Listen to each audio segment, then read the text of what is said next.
नमस्कार दोस्तों, मैं सुनील अमृत यूजीसी नेट हिंदी माध्यम में आप सभी का स्वागत करता हूं। चलिए जी, करते हैं आज की क्लास को स्टार्ट। हम लोग पढ़ रहे हैं यूजीसी नेट में पेपर 1 और सेकंड।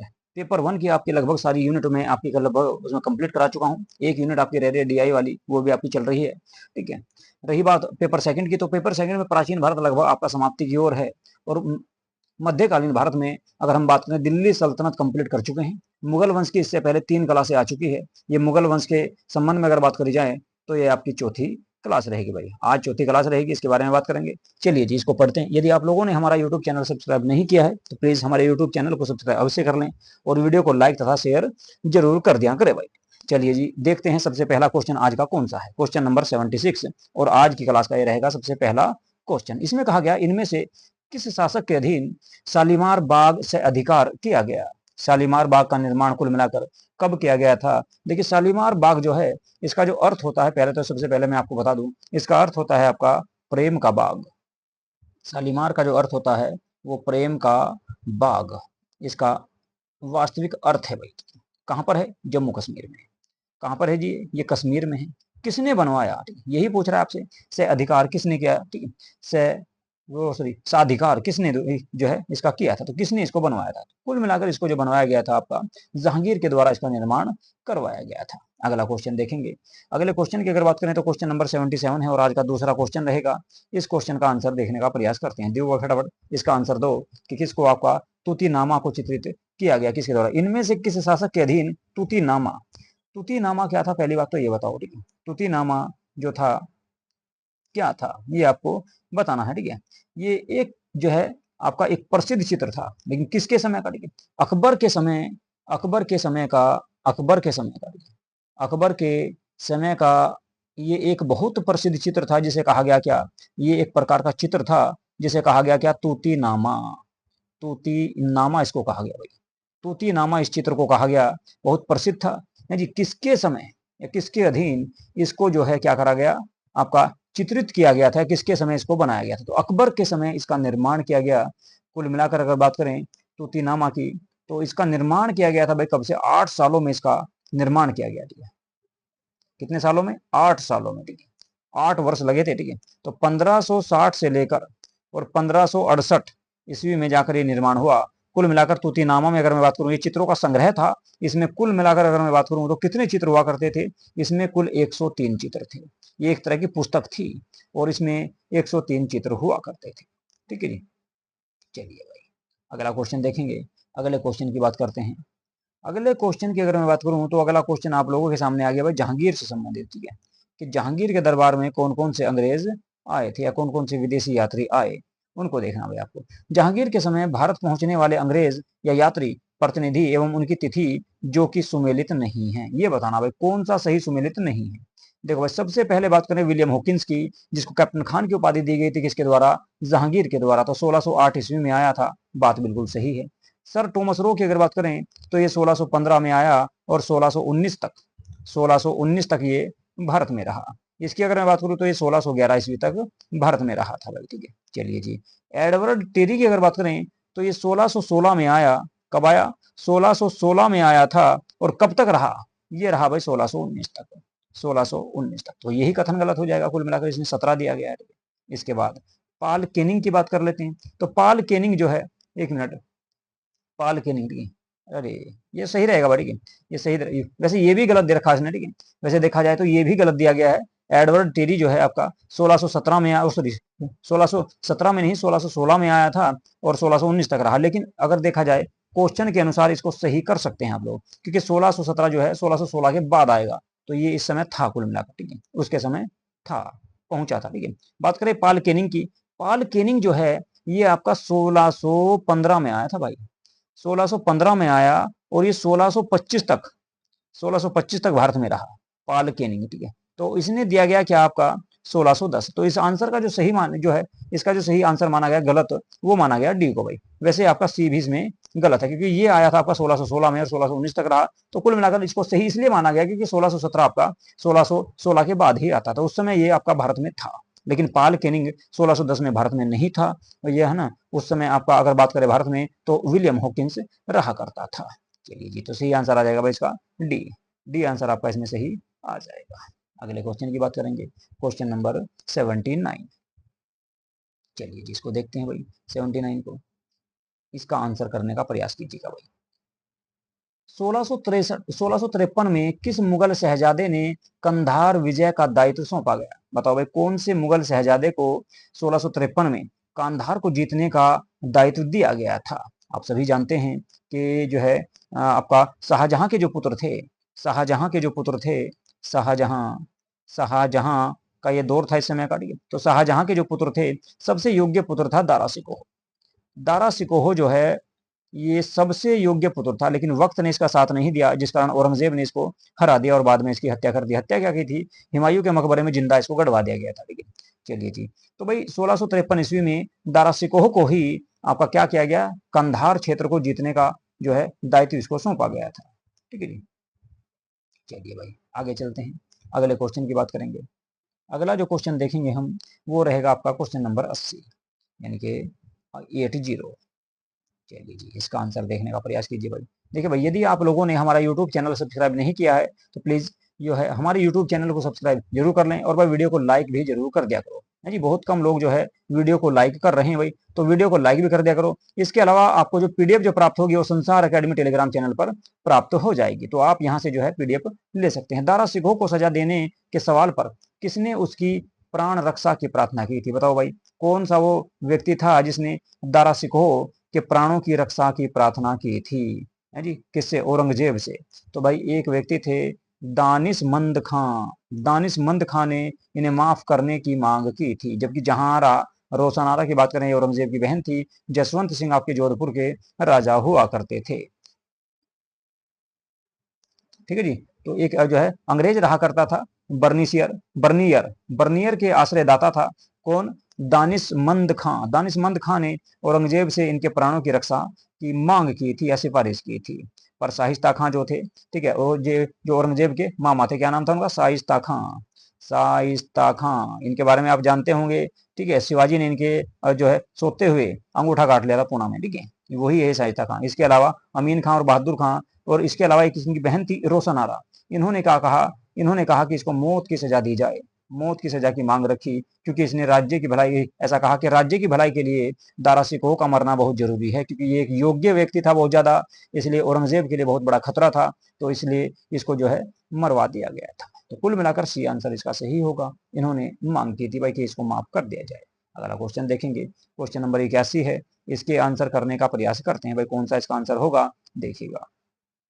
महाराणा जयसिंह के समय औरंगजेब के द्वारा की गई संधि जो 1681 में की गई थी, शर्तों में निम्न में से कौन सी शर्त शामिल नहीं थी? कौन सी वो शर्त थी जो शामिल नहीं की गई थी, ये आपको इसमें बताना। देखो भाई, ए में कहा गया संधि के परिणाम स्वरूप मंडल और बदनौर जजिया के बदले मुगलों को सौंप दिए जाएं। यानी कुल मिलाकर मंडल का क्षेत्र और बदनौर का जो क्षेत्र है ये मुगलों को दिया जाए, और आपका जयसिंह को जजिया कर नहीं देना होगा, या जयसिंह के क्षेत्र के लोगों को जजिया कर नहीं देना होगा। ये बिल्कुल सही है, ये कथन बिल्कुल आपका सही है। इसके बाद मुगल सरकार की फौजों का मेवाड़ में रहना सुनिश्चित हुआ, ऐसा बिल्कुल नहीं है, ऐसा उन्होंने बिल्कुल कतई स्वीकार नहीं किया था। तो कुल मिलाकर ये आपका कथन इसमें गलत हो जाएगा। ऐसा उन्होंने स्वीकार नहीं किया तो यही गलत होगा, है जी, यही आपका गलत हो जाएगा। राणा को उनके वतन की भूमि लौटा दी जाएगी, ये बात भी बिल्कुल सही है, उनके क्षेत्र की भूमि उनको वापस कर दी जाएगी, ऐसा भी कहा गया। जयसिंह को 5000 मनसब दिया जाना सुनिश्चित हुआ, ये भी बात सही है। तो बी कथन रहेगा भाई आपका, बी कथन आपका सही होगा। अगला क्वेश्चन की बात करते हैं, अगला क्वेश्चन देखेंगे, क्वेश्चन नंबर 82, 82वां क्वेश्चन है जी। राजस्थान असिस्टेंट प्रोफेसर के एग्जाम में ये क्वेश्चन आपको देखने को मिला था भाई। चलिए जी, इसका आंसर क्या सही होगा देखते हैं। औरंगजेब के काल में निम्न घटनाओं को काल कर्मानुसार व्यवस्थित करना, यानी कि इनको जो है आपको क्रम में सजाना। देखो भाई, सबसे पहले गोकुल के नेतृत्व में जाटों का जो विद्रोह हुआ वो हुआ था आपका 1669 में, 1669 में हुआ था। गुरु तेग बहादुर की हत्या जो की गई ये 1675 में की गई थी। कब भाई? 1675 में की गई दिल्ली में। इसके अलावा शहजादा अकबर का जो विद्रोह हुआ ये आपका हुआ कब? 1681 में।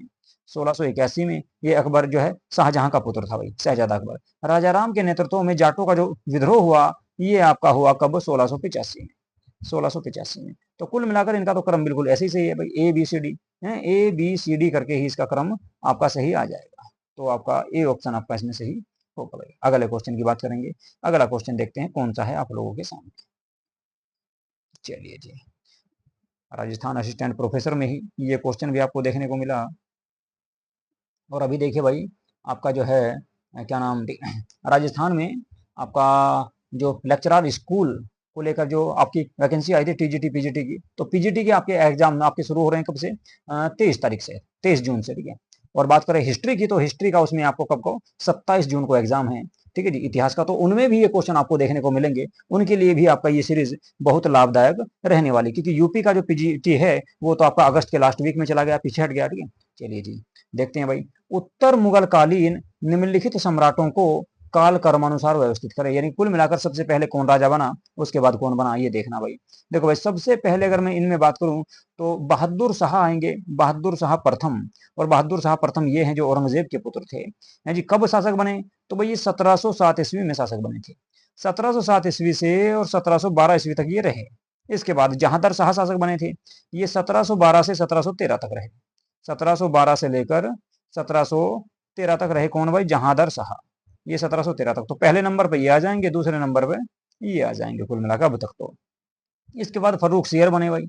फर्रुख सियर की अगर हम बात करें तो ये 1713 से 1719 तक रहा। 1713 से 1719 तक ये रहा। और सबसे बाद में आए रंगीला।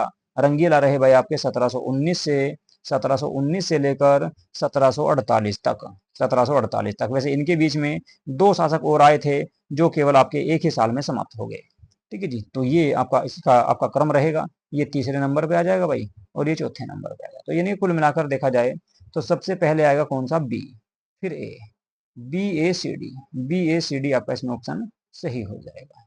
तो ए कथन आपका सही होगा इसमें भाई, इसमें ए कथन आपका सही हो जाएगा, ठीक है जी। चलिए अगला क्वेश्चन देखेंगे।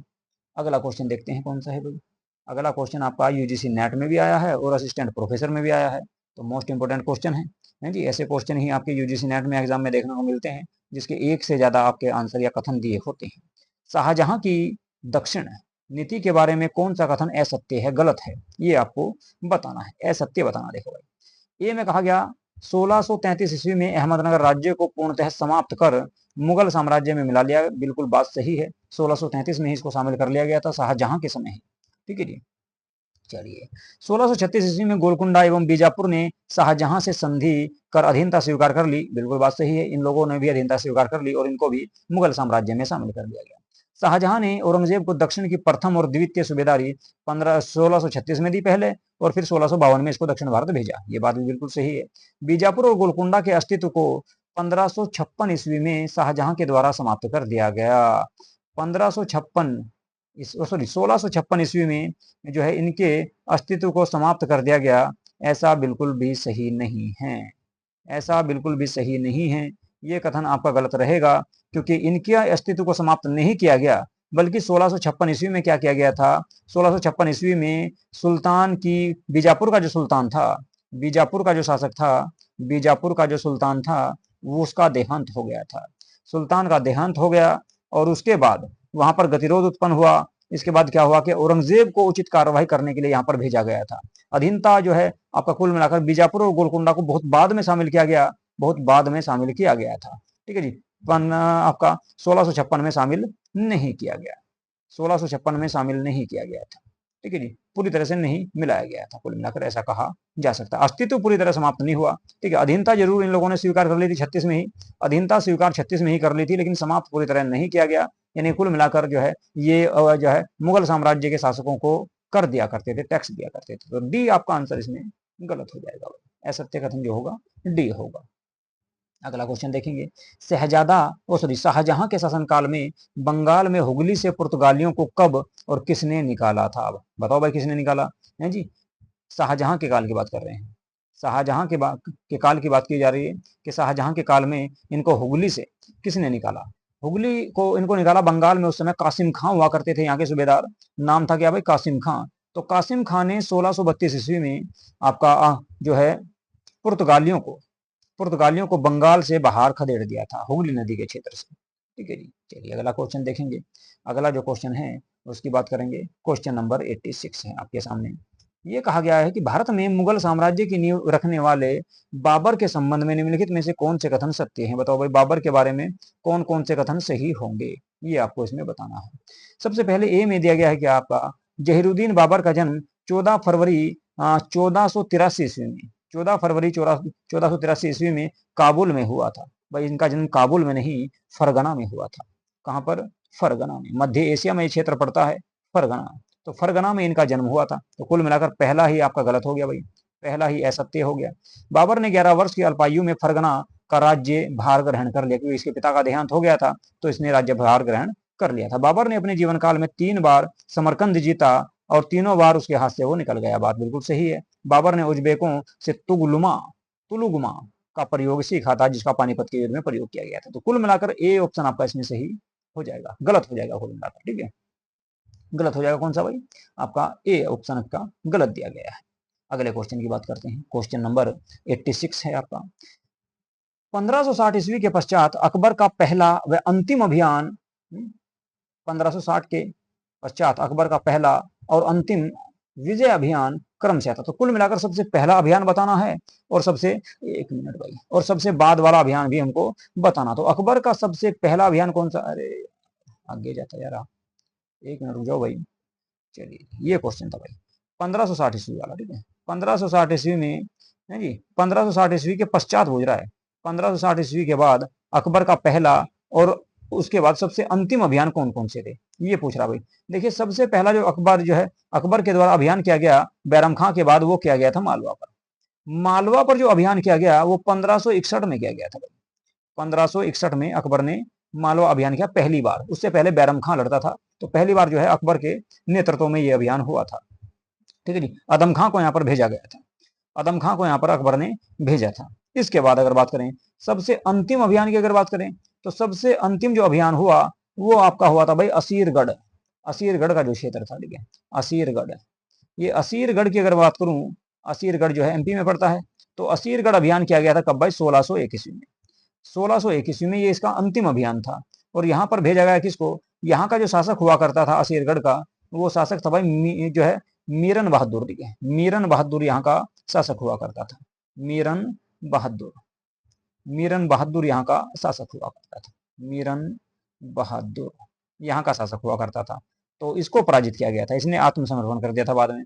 अस्सी जो ना, अगर इसकी बात करें मालवा की, तो मालवा का जो शासक हुआ करता था, नाम जानते हुए आप, बाज बहादुर। यहाँ का शासक था बाज बहादुर।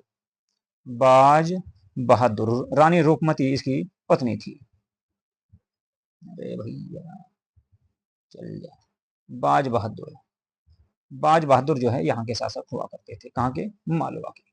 चलिए जी, तो आंसर सही हो जाएगा भाई आपका, सी ऑप्शन इसमें सही हो जाएगा। अब देखते हैं भाई अगला क्वेश्चन कौन सा है। अगला क्वेश्चन जो है अकबर की धार्मिक नीति को लेकर है जी। इसके बारे में काफी जो है इस तरह के क्वेश्चन आपको देखने को मिलते हैं। चलिए बात करेंगे इस क्वेश्चन की, देखते हैं क्या है इसका आंसर सही होगा भाई। 88वां क्वेश्चन है, ठीक है जी। अकबर के समय, वो अकबर के शासन काल में की निम्न घटनाओं का सही काल क्रमानुसार जो है इनको सजाना है। तो अकबर ने कौन कौन से काम कब किए थे? मजहर की घोषणा कब की, ये देखना भाई सबसे पहले। तो मजहर की जो घोषणा की गई वो आपकी 1579 ईस्वी में, यानी कि 1579 ईस्वी में मजहर की घोषणा की गई थी। चलिए जी, जजिया कर की अगर बात करें भाई, आप सभी जानते होंगे कि 1564 में जजिया कर को, 1564 में जजिया कर को समाप्त किया गया। इसके बाद तौहीद ए इलाही, जिसको दीन ए इलाही भी कहा गया, इसकी जो घोषणा की गई, ये ठीक है, इसकी जो घोषणा की गई थी वो 1582 ईस्वी में की गई थी भाई। 1582 ईस्वी में की गई। इबादत खाने के निर्माण की अगर मैं बात करूं, तो इबादत खाने का जो निर्माण किया गया था वो 1575 ईस्वी में किया गया। 1575 ईस्वी में इसका निर्माण किया गया था।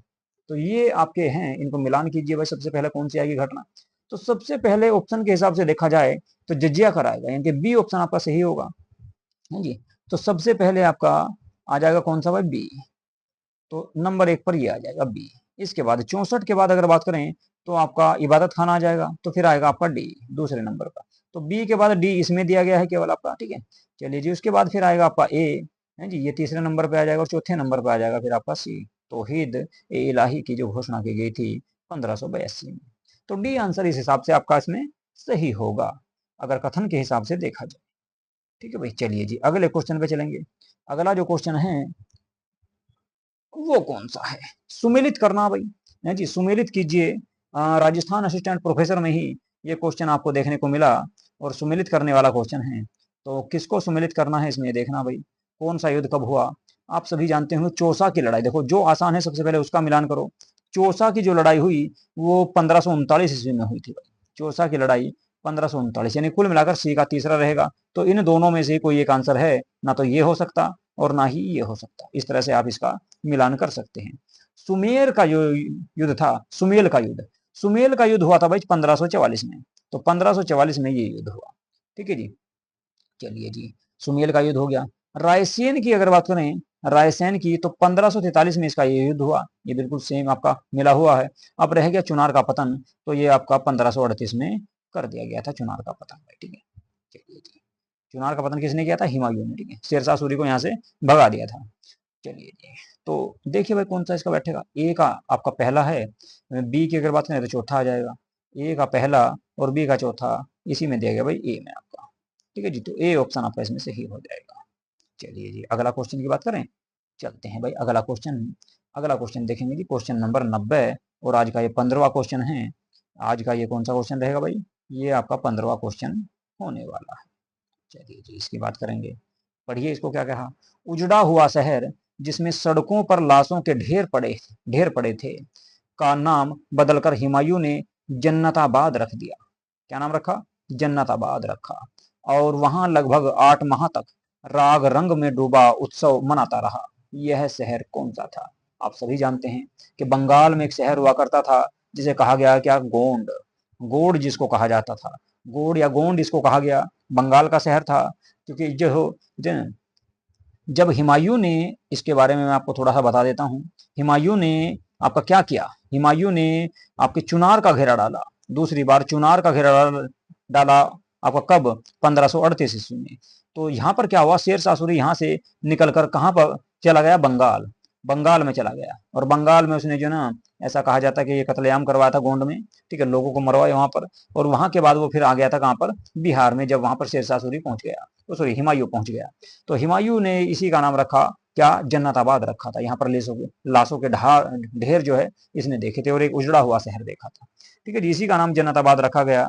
ठीक है, इसी का बाद जन्नताबाद रखा गया था। और 8 महीने तक यहाँ तक कौन रहा, यहाँ तक जो है यहाँ पर रहा कौन, हुमायूं रहा था, जिसने यहाँ पर बहुत ऐशो आराम मनाए। चलिए जी अगला क्वेश्चन देखते हैं। अगले क्वेश्चन की अगर हम बात करेंगे तो क्वेश्चन नंबर 91, निम्नलिखित में से कौन हेमू के आक्रमण के समय दिल्ली का मुगल गवर्नर था। बताओ भाई, दिल्ली का मुगल गवर्नर कौन था जब हुमायूं, क्या नाम उसका, जब आपका हुमायूं का देहांत हुआ, तो उस समय आपका किसने, हेमू ने दिल्ली पर आक्रमण करके अधिकार कर लिया था। और ये कहा जाता है कि ये आपका विक्रमादित्य की उपाधि धारण करने वाला 14वां शासक था, 14वां व अंतिम शासक था। इस समय दिल्ली का मुगल सूबेदार या मुगल गवर्नर कौन था। तो उस समय यहाँ पता भाई, तारदी बेग, तारदी बेग खां जो थे, ये इस समय मुगल गवर्नर हुआ करते थे दिल्ली के। इसी समय हुमायूं का देहांत हुआ, और हुमायूं के देहांत के बाद तुरंत आपका दिल्ली पर आक्रमण किया किसने, हेमू ने, जिसको हेमचंद्र विक्रमादित्य के नाम से जाना जाता है। बाद में क्या हुआ, अकबर हेमू के साथ, सॉरी बैरम खां के साथ आए, अकबर बैरम खां के साथ आए, और दोनों की सेनाओं के बीच में पानीपत का दूसरा युद्ध हुआ।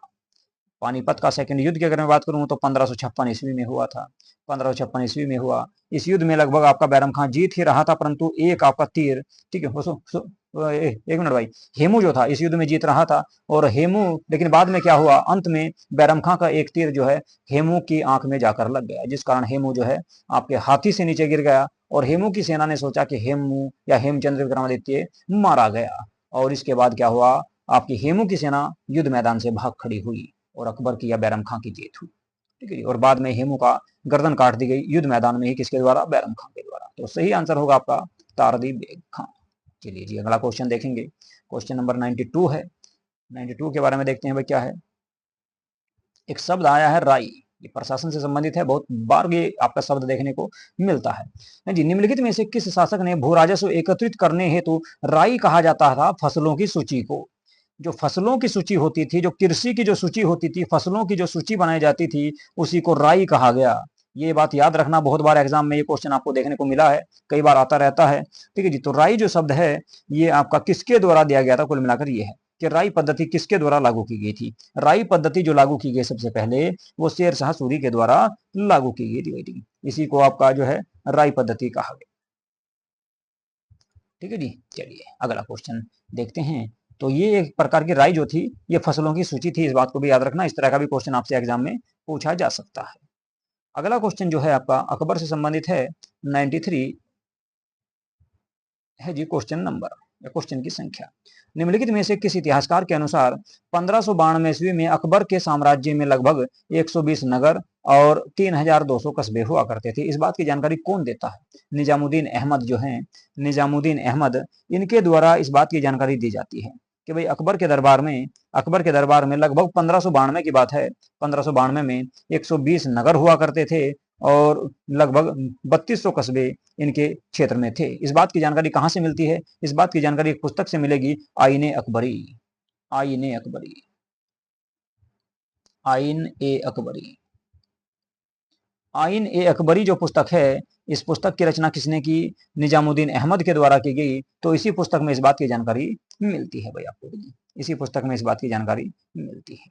चलिए जी अगला क्वेश्चन देखेंगे, कौन सा है आप लोगों के सामने, 94 94वां क्वेश्चन है, निम्नलिखित में से किसने सुथरी हुई मुद्रा पद्धति को स्थापित करने का श्रेय दिया जाता है? बताओ भाई कौन सा वो शासक था, कौन सा वो राजा था जिसकी मुद्रा को सुथरी हुई मुद्रा कहा जाता है? आप सभी जानते हैं कि शेर शाह सूरी। शेर शाह सूरी के द्वारा सुथरी मुद्रा या मुद्रा के क्षेत्र में बहुत बड़ा सुधार किया गया। और इसने क्या किया? एक तो चांदी का रुपया चलाया था, चांदी का रुपया चलाया, चांदी का रुपया जो आज भी चलता है, आज जो गिलट का रुपया चलता है उसे शेर शाह सूरी के द्वारा ही चलाया गया था, रुपया जिसको कहा जाता है। और तांबे का दाम, तांबे का जो दाम था ये भी इसी के द्वारा जारी किया गया। तांबे का दाम था, तांबे के सिक्के को दाम कहा जाता था, चांदी के सिक्के को रुपया कहा जाता था। बात करें तो इसका अनुपात जो था 1:64 था, यानी कुल मिलाकर एक चांदी के रुपये में तांबे के 64 दाम आ सकते थे। ये इनका अनुपात था भाई। ठीक है, ये इनका अनुपात था। ठीक है जी। चलिए आगे चलेंगे। इसके अलावा सोने के सिक्कों की अगर मैं बात करूं, चलो जब शेर शाह सूरी के बारे में बात ही कर रहे हैं, तो सोने का सिक्का चलाया इसने कौन सा? अशरफ। सोने का सिक्का चलाया था कौन सा? अशरफ। अशरफ सोने का सिक्का था, अशरफ सोने का सिक्का था। इसके अलावा तांबे का दाम मैंने बता ही दिया आपको, ठीक है, और चांदी का रुपया हुआ करता था। तो कुल मिलाकर ये 4 प्रकार की मुद्राएं जो है शेर शाह सूरी के द्वारा प्रमुख रूप से चलाई गई। इसके अलावा अद्दा, जितल और भी बहुत सारे सिक्के थे, लेकिन कुल मिलाकर ये 3 प्रमुख सिक्के जो शेर शाह सूरी के द्वारा नियमित रूप से और जो है एक आपका मुद्रा पद्धति स्थापित, इसको कहा जा सकता है सुधरी हुई, ठीक है, इसके रूप में इन्होंने चलाया था। अगला क्वेश्चन भी आपका ये आपका आ चुका है, आपका मुद्रा से ही संबंधित है भाई। इसमें बताओ आपका कौन सा क्वेश्चन, किस शासक ने रुपया या रुपया की अवधारणा पेश की? अभी मैंने आपको बताया कि रुपया नामक जो मुद्रा चलाई वो शेर शाह सूरी के द्वारा चलाई गई थी। रुपया नामक जो मुद्रा चलाई गई शेर शाह सूरी के द्वारा चलाई गई। वजन की बात भी कर लेते हैं भाई, 178 ग्रेन इसका वजन हुआ करता था। 178 ग्रेन, 178 ग्रेन इसका जो है वजन हुआ करता था। ठीक है जी, किसका? रुपये का। ठीक है जी। और अगर बात करें तो रुपया था ये आपका किसका? चांदी का। ये चांदी का रुपया था, है जी। एक बताया मैंने आपको तांबे का दाम, तो तांबे का जो दाम था उसका वजन कितना होता था? हो सकता है एग्जाम में आपसे पूछ ले भाई तांबे का जो दाम था इसका वजन कितना होता था, तो 380 ग्रेन इसका वजन होता था। 380 ग्रेन इसका वजन होता था। और एक चांदी के रुपए के बदले में 64 आपके तांबे के दाम आ जाया करते थे, यानी कि उनका मूल्य उसके बराबर था कुल मिलाकर। अगले क्वेश्चन की बात करूंगा, क्वेश्चन नंबर 96 है जी। चौसा का युद्ध के बारे में दिया गया है, शेर शाह सूरी से संबंधित है जी। मैंने आपको बताया था कि इस आपकी सीरीज में मैं आपको मुगल वंश और सूरी वंश दोनों के संबंधित जो आपके क्वेश्चन रहेंगे वे सारे आएंगे इसमें। निम्नलिखित में से किस जोड़े के बीच चौसा का युद्ध हुआ था? बताओ भाई चौसा का युद्ध किसके बीच में हुआ? आप सभी जानते हैं कि चौसा का युद्ध जो हुआ ये आपका 1539 ईस्वी में, 1539 ईस्वी में हुआ था। कहां पर भाई? एक आपकी नदी पड़ती है बिहार में, कर्मनाशा नदी, इसी में गिर गया था हुमायूं, और इसी में इसको बचाया था किसने? आपका निजाम नामक सक्का ने बचाया। निजाम नामक जो सक्का था, निजाम नामक जो भिश्ती था, सक्का इसको कहा जाता है, भिश्ती नाव चलाने वाला, इसने हुमायूं की जान बचाई थी। घोड़े से ही गिर गया था इसने, ठीक है। आगे बात समझ, कौन? हुमायूं गिर गया था। और बाद में जाकर क्या करा, आगरा में जब गया हुमायूं, तो हुमायूं ने निजाम भिश्ती को एक दिन का बादशाह, या कोई लोग कहते हैं कि आधे दिन का बादशाह घोषित किया था, और इसने चमड़े का सिक्का जारी किया था। ठीक है जी। चलिए, तो कुल मिलाकर आपका शेरशाह सूरी और हुमायूं के बीच में ये युद्ध हुआ था, चौसा का युद्ध। अगले क्वेश्चन की बात करेंगे। अगला क्वेश्चन नंबर 97, किस मुगल राजकुमार ने गढ़वाल के राजा के दरबार में शरण ली थी? बताओ भाई, गढ़वाल के राजा, यानी कि जो उत्तराखंड के क्षेत्र में था, गढ़वाल उत्तराखंड में पड़ता है, तो यहाँ पर किस राजकुमार ने शरण ली थी, ये आपको इसमें बताना है। आपने नाम सुना होगा एक आपका सुलेमान सिकोह। सुलेमान सिकोह जो है, दारा सिकोह का ये सबसे बड़ा पुत्र था। किसका भाई? दारा सिकोह का। दारा सिकोह का ये सबसे बड़ा पुत्र था। तो इसने शरण ली थी कहां पर जाकर? आपकी गढ़वाल के क्षेत्र में। ठीक है, कब? कब अगर बात करें तो इसने शरण ली थी भाई आपकी 1658 में, औरंगजेब से अपनी जान बचाकर भागा था। ठीक है, वरना औरंगजेब इसको भी मरवा देता। ठीक है, ठीक है जी। तो गढ़वाल में एक क्षेत्र पड़ता था श्रीनगर, वहां पर जाकर ये इसने शरण ली थी, श्रीनगर में। गढ़वाल में भी श्रीनगर है, जम्मू कश्मीर में भी श्रीनगर है। ठीक है, तो यहाँ पर जो है इसने शरण ली थी। यहाँ का राजा कौन था भाई? श्रीनगर का राजा हुआ करता था राजा पृथ्वी शाह। राजा पृथ्वी शाह। राजा पृथ्वी शाह यहाँ का राजा था, यह शासक था। राजा पृथ्वी शाह उनका नाम था, तो इन्होंने शरण ली थी। ठीक है जी। चलिए, अगला क्वेश्चन देखेंगे। क्वेश्चन नंबर 98, शाहजहां की प्रिय पत्नी मुमताज महल की मृत्यु कब हुई? है जी, मृत्यु हुई थी। अच्छा, ये पूछ रहा कहां पर हुई थी। देखो भाई, उनका जो मकबरा है, उनका जो मकबरा है वो तो सब आप जानते हैं कि ताजमहल है। उसी को ताजमहल कहा जाता है। और कहां पर है भाई? आगरा। आगरा में। लेकिन आगरा में उनका देहांत नहीं हुआ था। उनका देहांत हुआ था आपका 1631 ईस्वी में। 1631 ईस्वी में कहां पर? बुरहानपुर में। बुरहानपुर कहां पे पड़ता है भाई? ये पड़ता है जी एमपी में।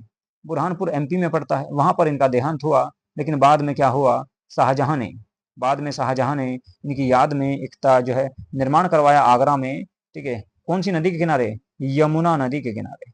यमुना नदी के किनारे ताजमहल का निर्माण करवाया। ताजमहल जी, ताजमहल जो आपका क्या है? मुमताज महल का मकबरा है। और यहीं पर शाहजहां को भी बाद में दफनाया गया। तो कुल मिलाकर इनका देहांत बुरहानपुर में हुआ था भाई। अगले क्वेश्चन की बात करेंगे। आज का सेकंड लास्ट क्वेश्चन रहेगा, 99वां क्वेश्चन है। मुगल शाही घराने की निम्नलिखित में से किस महिला ने गायों की चराई के लिए अपनी जागीर से जमीन दी? बताओ भाई, कौन सी वो महिला थी जिसने गाय चुगाने के लिए, गाय को चराने के लिए अपनी जागीर से, अपनी संपत्ति से, ठीक है, जमीन दान में दी थी? तो वो थी भाई हमीदा बानो बेगम। आंसर भी दिया गया है आपका, हमीदा बानो बेगम। हमीदा बानो बेगम जो है ये कौन थी भाई? अकबर की माता। ये अकबर की माता थी, अकबर की माता थी। हमीदा बानो बेगम अकबर की माता थी। यानी कुल मिलाकर कहा जा सकता है किसकी? हुमायूं की पत्नी थी। और इन्हीं के गर्भ से जो है 1542 ईस्वी में, 1542 ईस्वी में राणा वीरसाल के महल में, राणा वीरसाल के महल में, राणा वीरसाल के महल में, ठीक है, अमरकोट नामक स्थान पड़ता है पंजाब में। अमरकोट, अमरकोट में, अमरकोट में इनका जन्म हुआ था। किनका? अकबर का। अकबर का जन्म हुआ था भाई। ठीक है, तो अकबर की माता थी। और आज का आखिरी क्वेश्चन देखेंगे, आप लोगों के सामने आ चुका है। अपने शासनकाल के अंतिम दौर में अकबर ने दक्कन के 3 प्रांतों को अपने साम्राज्य में जोड़ लिया था। इनमें से कौन सा उनमें शामिल नहीं था? बताओ कौन कौन से वे 3 प्रांत थे जिनको अकबर ने अपने साम्राज्य में शामिल किया था, जब जाकर उसके सूबों की संख्या 21 या 22 हो गई थी। कुछ बुकों में आपका 21 दिया गया है, कुछ में 22 दिया गया है। ठीक है, इसलिए मैं आपको 21 या 22 बता रहा हूँ, है जी। देखिए भाई, चलते बात करते हैं कौन कौन सा शामिल किया गया। देखो भाई, बीदर जो था, बीदर का जो क्षेत्र था, ठीक है, बीदर का जो क्षेत्र था, इसे औरंगजेब के द्वारा अपने साम्राज्य में शामिल नहीं किया गया। जबकि बात करें बरार की, बरार की बात करें, बरार की, ठीक है, तो बरार के क्षेत्र को जो है, बरार के क्षेत्र को अपने साम्राज्य में शामिल किया था। अहमदनगर के दुर्ग को भी शामिल किया। खानदेश के बारे में तो आप सभी जानते ही होंगे, खानदेश को भी अपने दरबार में इसने जो है अपने क्षेत्र में शामिल किया, है जी। और आपका बात करें अहमदनगर की, तो अहमदनगर के क्षेत्र में जो है आपका क्षेत्र हुआ करता था दौलताबाद। चांद बीबी के साथ में यहीं पर युद्ध हुआ था। चांद बीबी के साथ में, चांद बीबी जो थी, चांद बीबी के साथ में यहीं पे युद्ध हुआ था अकबर के समय। ठीक है, आगे बात समझिए, इसके साथ अकबर लड़ा था यहीं पर चांद बीबी के साथ में। तो महिलाओं तक को भी जो है अकबर ने नहीं छोड़ा। लेकिन कुछ लोग जो है अकबर को महान कहते हैं, जबकि अकबर ने, ठीक है, रानी दुर्गावती, रानी दुर्गावती के साथ युद्ध किया। रानी दुर्गावती के साथ में युद्ध किया। इसके अलावा रानी कर्णवती के साथ में युद्ध किया। रानी कर्णवती के साथ में यानी कि महिलाओं के साथ भी जो है अकबर की सेना लड़ी, ठीक है, लेकिन फिर भी अकबर को जो है महान कहा जाता है, ठीक है। जबकि जो है इसने क्या किया, महिलाओं पर भी अत्याचार किए, ठीक है, महिलाओं पर भी अत्याचार किए। ऐसे शासक को भी जो है भारत में कुछ लोग महान कहा जाता है, कुछ लोग उनको महान कहते हैं। देखिए चांद बीबी जो एक मुस्लिम शासक ही थी, ठीक है, इसको भी नहीं छोड़ा इसने, ठीक है, तो इसके भी साथ युद्ध किया, इसके भी साथ लड़ी और जो है नाखों चने चबा दिए थे अकबर को, इसकी सेना थी, अकबर की सेना को चांद बीबी के द्वारा, कर्णवती के द्वारा भी और रानी दुर्गावती के द्वारा भी। अंतिम रूप तक जो है इन्होंने अकबर की अधीनता स्वीकार नहीं की और एंड में जाकर ये सारी की सारी महिलाएं ऐसी थी जो वीर गति को प्राप्त हुई, ठीक है, युद्ध मैदान में ही लड़ती हुई मारी गई थी। तो जो है इसमें कहा जाएगा आपका बीदर का जो क्षेत्र था, बीदर का जो क्षेत्र था, तो बीदर के क्षेत्र को अकबर ने अपने साम्राज्य में शामिल नहीं किया था। चलिए जी, तो ये थे भाई आज के आपके 25 क्वेश्चन। तो कैसी लगी आज आपको आज की क्लास, आप लोग जो है कमेंट बॉक्स में जरूर बताएं। और कितने क्वेश्चन आप लोगों के द्वारा सही किए गए हैं ये आंसर भी आप लोग भाई आप लोग जो है दिया करो, ठीक है। तो बताओ कितने क्वेश्चन आप लोगों के सही हुए हैं, ठीक है। चलिए जी, और यदि आप लोगों ने हमारा यूट्यूब चैनल सब्सक्राइब नहीं किया है तो प्लीज हमारे यूट्यूब चैनल को सब्सक्राइब अवश्य कर लें और वीडियो को लाइक तथा शेयर जरूर कर दिया करो। चलिए जी, नमस्कार।